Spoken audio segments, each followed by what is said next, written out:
Bonjour à tous et bienvenue à nouveau pour cette deuxième vidéo sur Gathering Storm, l'avènement du Primark, qui va plus s'attacher à détailler en fait les règles qu'on peut trouver à l'intérieur de ce livre de campagne. Alors, on commence par vous expliquer à quel point c'est facile de jouer à Warhammer 40 000.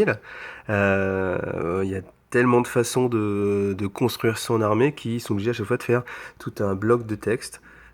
J'espère que ça va changer, hein. Il y en a pas mal à espérer que ça change avec la nouvelle version, que ce soit un peu plus simple, un peu plus intuitif. On va voir. En attendant, on va voir ce qu'il nous propose dans ce bouquin. Donc toujours hein, ce type d'image avec les fumées qu'on va retrouver. Première chose, ça va être l'émission. Alors, l'émission, on commence avec celle-ci qui est assez originale. C'est une mission qui se concentre uniquement sur les aéronefs. Il y a un joueur du chaos qui va avoir tout ce qui est Hellblade et comment il s'appelle, Eldrake, voilà, Hellblade Eldrake. Il va essayer d'attaquer le joueur Space Marine. Le joueur Space Marine, lui, va avoir en fait les Stormraven et les Stormhawk. Et il va essayer au fur et à mesure d'avancer sur la table. Alors c'est assez original comme scénario, parce que vous voyez, vous avez la table qui va avancer au fur et à mesure. Et le but des Stormraven, c'est d'arriver jusqu'au bout de la table. Si le joueur Space Marine réussit à le faire, il remporte la partie, et sinon, c'est la victoire du joueur du chaos. On a un tableau de renfort. Donc ça, le tableau de renfort, c'est ce qui permet de savoir ce qui va se passer. Donc ça nous apporte un petit peu d'originalité. Il y a un système qui fait que tous les avions en fait du chaos vont arriver sur le côté en réserve, en interception. Et il peut très bien en fait y avoir des annulations qui sont faites par le joueur Space Marine en sacrifiant en fait des Stormhawk. Deuxième mission, plus traditionnelle, même si la table, vous voyez, là aussi, elle change un petit peu. Alors, vous verrez que sur ces missions, ils ont fait des efforts, en fait, pour essayer de changer du traditionnel rectangle dans lequel on va se battre. C'est une bonne intention, ça permet de changer un peu du style classique avec la table rectangulaire. Alors après, évidemment, si vous avez un tapis de jeu, un joli tapis de jeu en néoprène, ça va être un petit peu plus compliqué, il va falloir bidouiller, mais par contre, si vous avez des tables games, vous voyez, pour en acheter une autre, remettre deux blocs, donc ce sera pas forcément le champ de bataille le moins cher au monde, mais ça permet quand même de jouer les missions. Bon, il y aura toujours moyen de se débrouiller, hein, bien sûr, hein, toutes ces missions, c'est des guides, mais il faut pas se sentir entravé et pas hésiter en fait à réadapter un petit peu les choses pour que ça puisse correspondre et à vos amis en fait avec qui vous allez jouer, et aussi à votre collection de figurines. Donc dans celle-ci, ça va être l'éveil du Primark. On va avoir en effet le trône de Guilliman tout au bout, ici. Tous les héros de l'Imperium, tout ce qui est triumvirate, d'Inid et de l'Imperium qui vont être autour du trône pour le protéger et permettre aux reliquaires d'activer en fait la régénération de reboot. Pendant ce temps-là, les joueurs du chaos vont avancer et ils vont essayer de détruire le reliquaire, ce qui va être assez compliqué parce que c'est une figurine qui a beaucoup de points de vie et une sauvegarde d'armure à 3+, vous voyez, c'est endurance 7, 10 points de vie. Ou alors, ce qu'ils peuvent faire aussi, c'est attendre que Reboot se réveille et à ce moment-là détruire Reboot. Alors quand vous verrez plus tard les caractéristiques de Reboot, hein, ça va pas être facile. Donc c'est une mission à mon avis qui va pas être gagnée tout de suite pour les choix du chaos. Mais après, c'est pas forcément le but en fait de ces missions de faire quelque chose d'équilibré, mais c'est aussi intéressant en fait de proposer des petits challenges en fait pour le joueur du chaos ou le joueur de l'Imperium.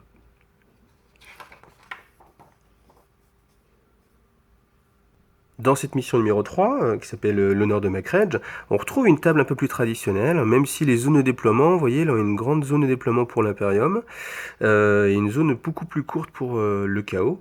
Le principe dans celle-ci, c'est plutôt un peu l'inverse en fait de la partie précédente. Vous avez en fait Chaos qui est en train de faire une invocation pour pour capturer Robot de Guilliman, et il a besoin en fait pour cela de faire des résultats de 3+, non, c'est quoi? C'est des 5+, ouais, c'est des 5+, et en jetant 3 dés.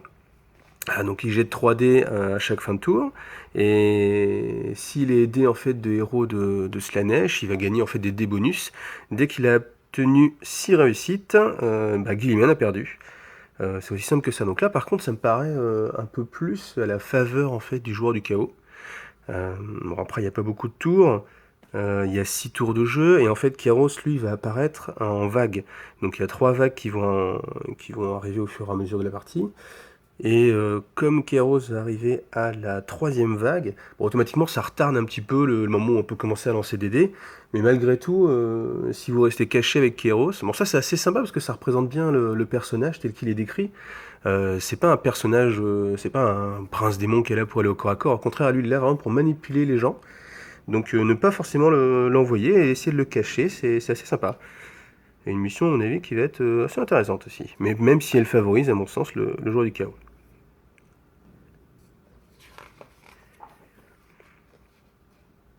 Le point final, alors c'est pas forcément la dernière mission, mais le point final c'est une mission qui là va faire intervenir pas mal de monde. Alors si vous avez une grande salle de jeu, mais une vraiment très très grande salle de jeu, vous allez pouvoir refaire en fait ce format-là. Vous voyez une sorte d'arbre en fait inversé. Le but du jeu, aller au bout du portail pour l'Imperium, et le but pour le chaos, essayer de l'empêcher. Alors il y a 3 zones de déploiement. Une zone de déploiement sur tout ce qui va être armée de Tzeentch, la zone de déploiement du joueur impérial et une zone de déploiement pour Khorne. Comme vous le voyez, en fait, il y a une sorte de convergence pour aller au centre ici et passer en fait sur ce qui va représenter en fait des ponts, c'est des ponts qui mènent justement au portail sur la toile. Et en fait, les points de victoire vont être gagnés. Alors pour le joueur du chaos, ça va être en détruisant en fait des unités, simplement. Ça c'est assez traditionnel. Et pour le joueur de l'Imperium, alors il y a 2 façons de gagner les points de victoire, soit en détruisant effectivement les unités ennemies, ou alors soit en réussissant à faire traverser le portail à ces unités. Encore une partie, on va avoir beaucoup de personnages. Donc vous voyez ce qu'il conseille de jouer, Grand Maître Voldus, Cypher, Sicarius, Veilwalker. Il conseille aussi de mettre un petit peu de Grey Knight, de Space Marine, de Légionnaire d'année, d'Adeptus Mechanicus, d'Arlequin. Et bien sûr, Roboute Guilliman, toujours hein, au centre des missions.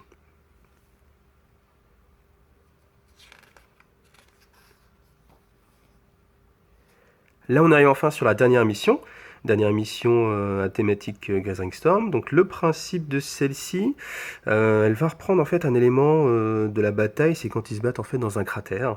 Et les tables, parce que là il va falloir vraiment beaucoup de tables, les tables doivent représenter en fait ce cratère.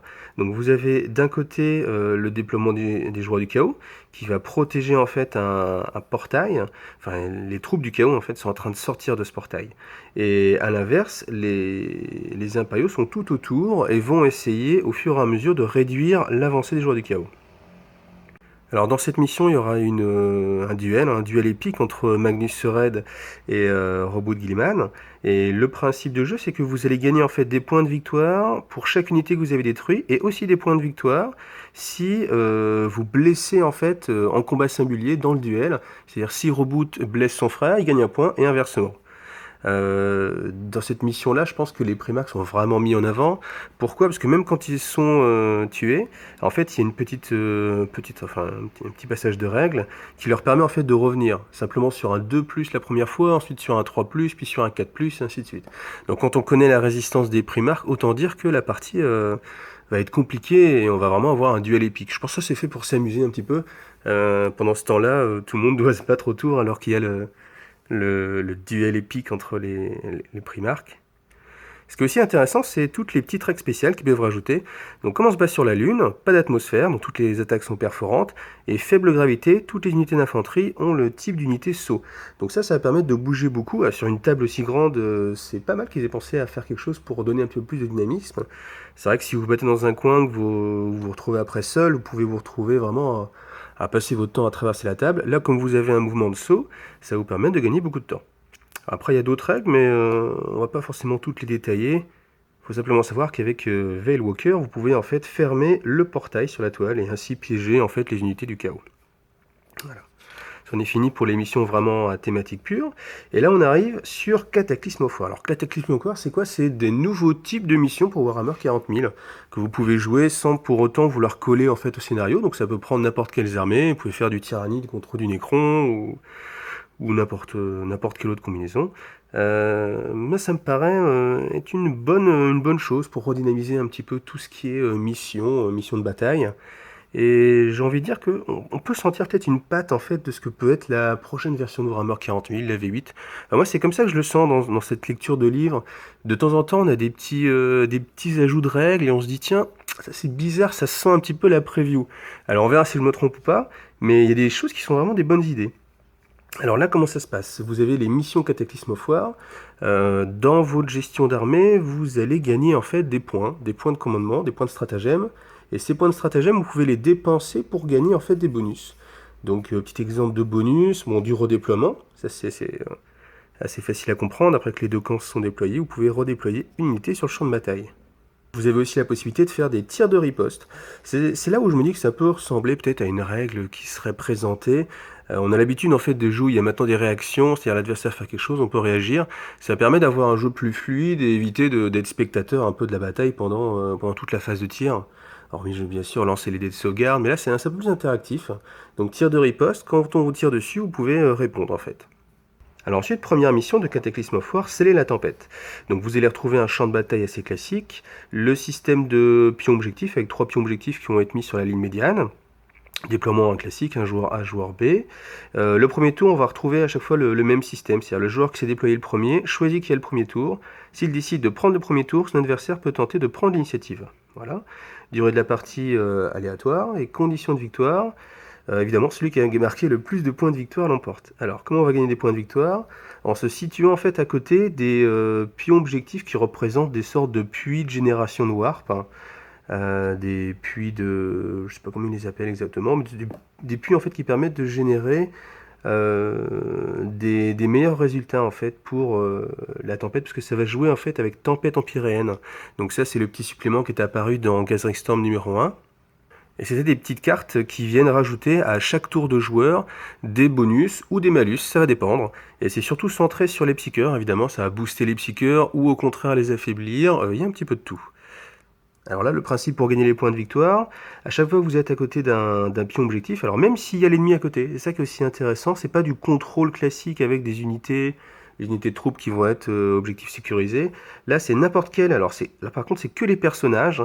Les personnages peuvent tenter en fait de canaliser. S'ils réussissent à canaliser, ils marquent un point de victoire.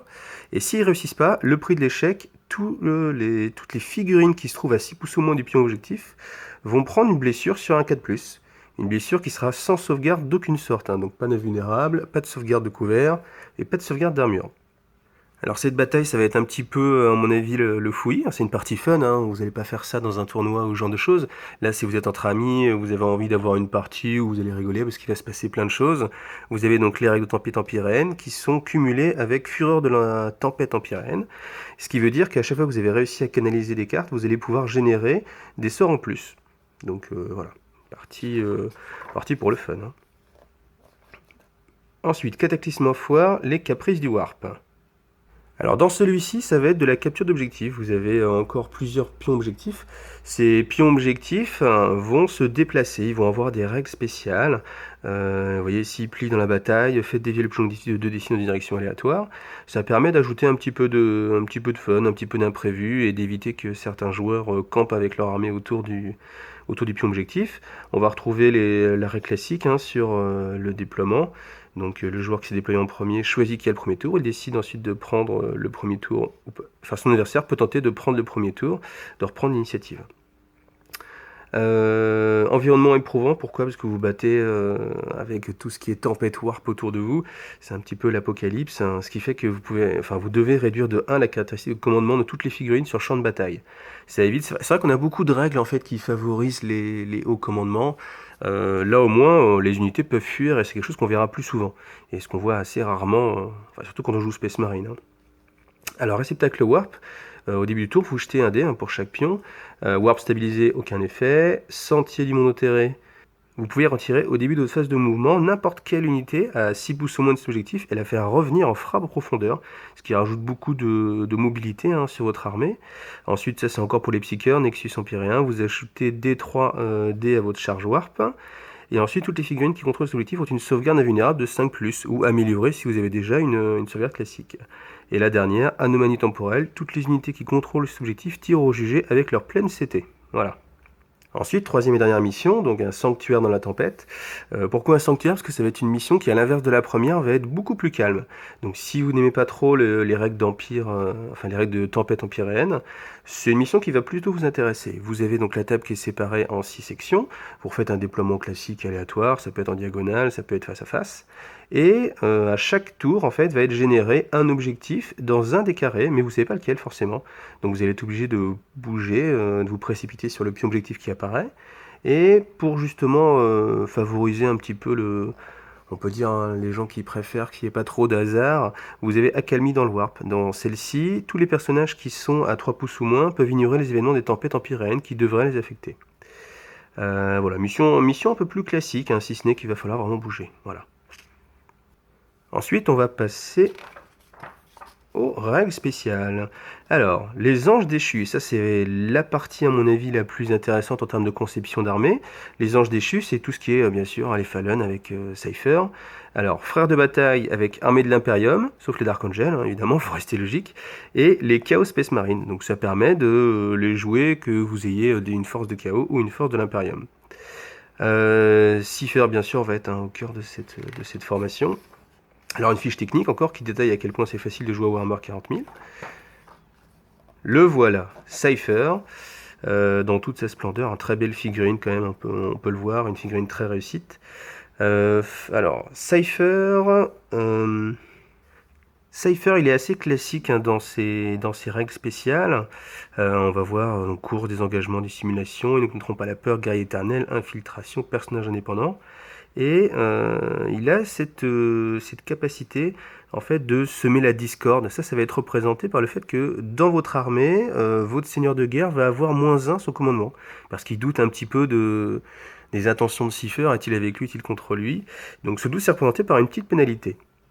Ensuite, au niveau des armes de tir, vous allez retrouver son pistolet à plasma, son pistolet bolter, alors qui ont des règles un petit peu particulières. Le pistolet à plasma ne va pas surchauffer, et le pistolet bolter, lui, peut tirer à 16 pouces.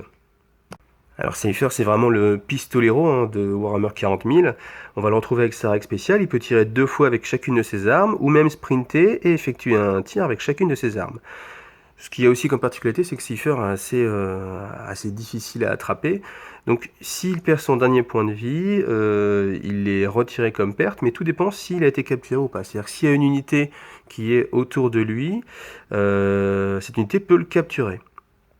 Donc auquel cas, il va rapporter des points de victoire, et sinon, il ne rapporte pas.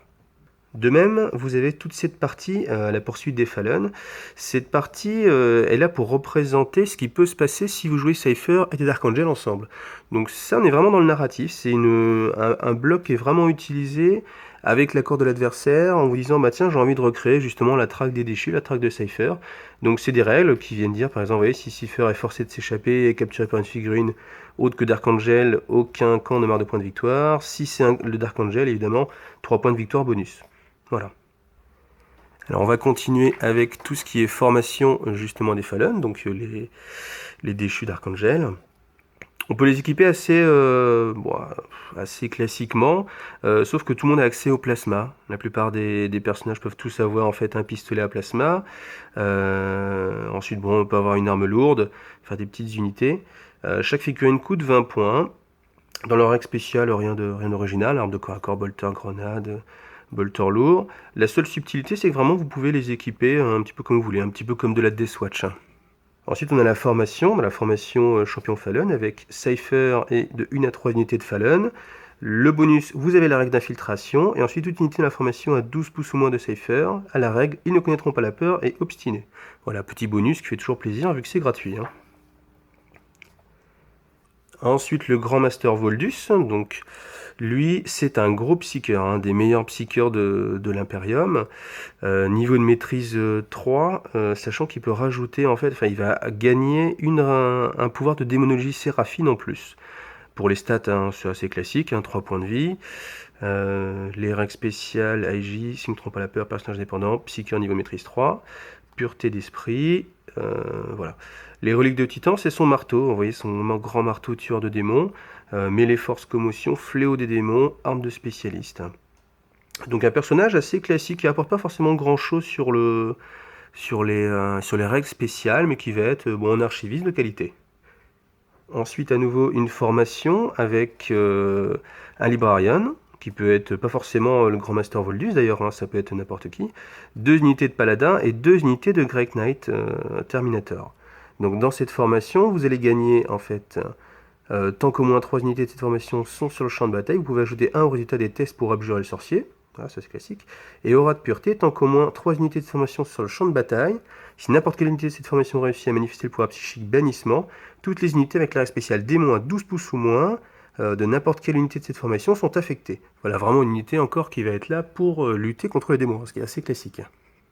Alors pour continuer avec les chevaliers gris, pas de nouvelle formation, mais la règle des adversaires démoniaques.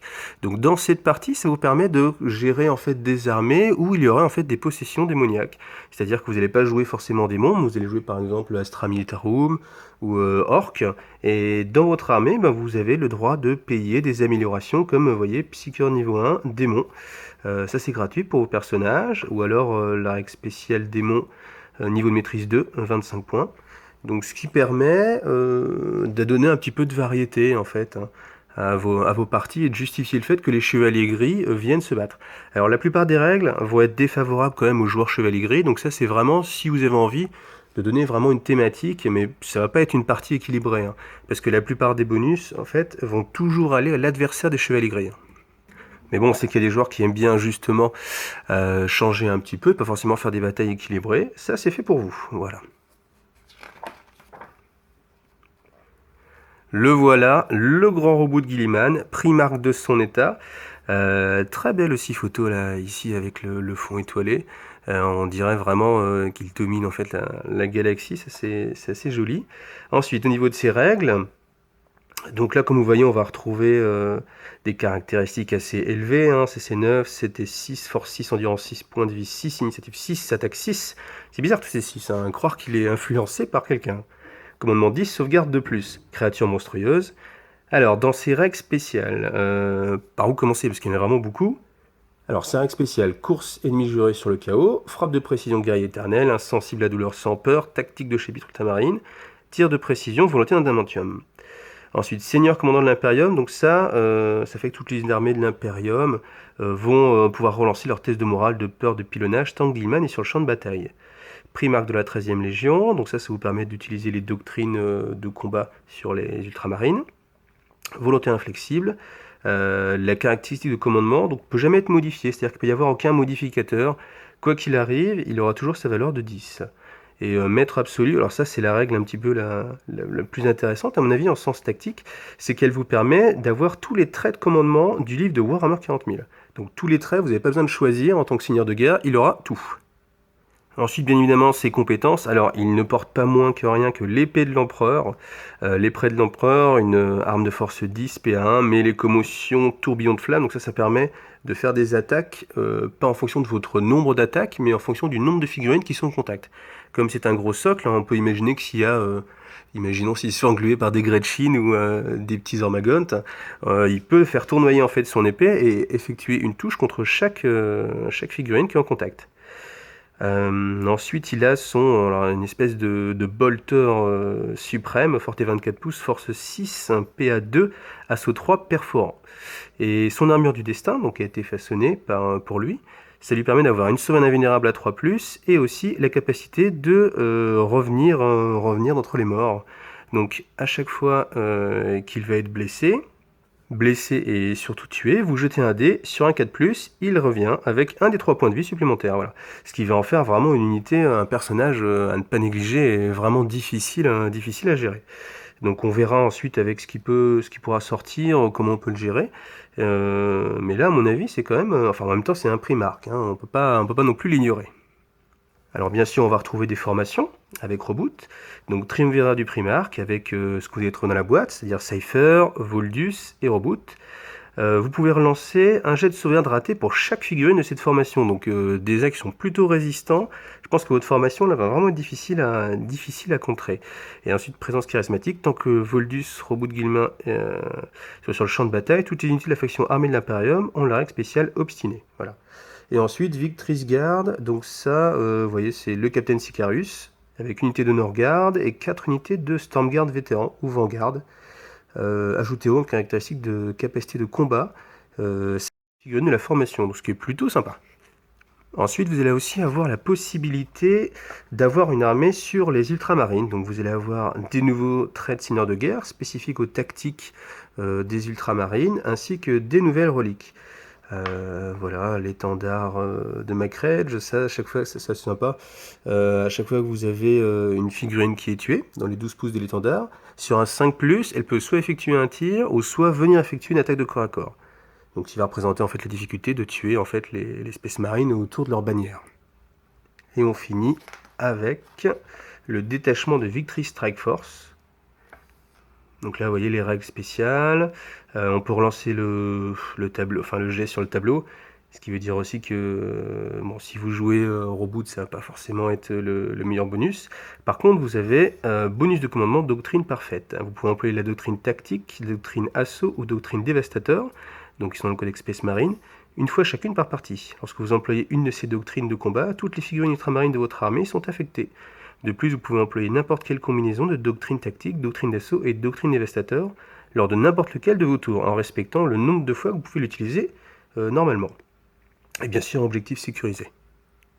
Et voilà, on arrive au bout de la présentation. Les objectifs tactiques propres au chapitre des ultramarines. Là, on va retrouver des choses assez classiques. Vous voyez marquer un point de victoire si au moins une de vos unités a réussi un test de morale à ce tour. Vous pouvez atteindre cet objectif tactique même à la fin de tour de votre adversaire. Donc voilà, des choses assez classiques qui vont pas forcément révolutionner le jeu. Mais voilà, donc cette partie sur les règles, j'espère que ça vous a plu. Moi, ce que je trouve vraiment intéressant de là des nouveaux profils pour les personnages, c'est aussi vraiment les nouvelles missions. Alors, il y en a qui vont vraiment là pour le fun, hein, mais après, toutes les missions en fait de Cataclysm of War, je pense que ça peut être sympa de les tester, les intégrer avec d'autres armées, et ça permet aussi à des joueurs en fait qui n'ont pas forcément des armées de l'Imperium ou de démons, de venir et de participer quand même un petit peu à Gathering Storm. Voilà, et ben j'espère que ça vous a plu, bonne lecture sur ce livre, et à bientôt.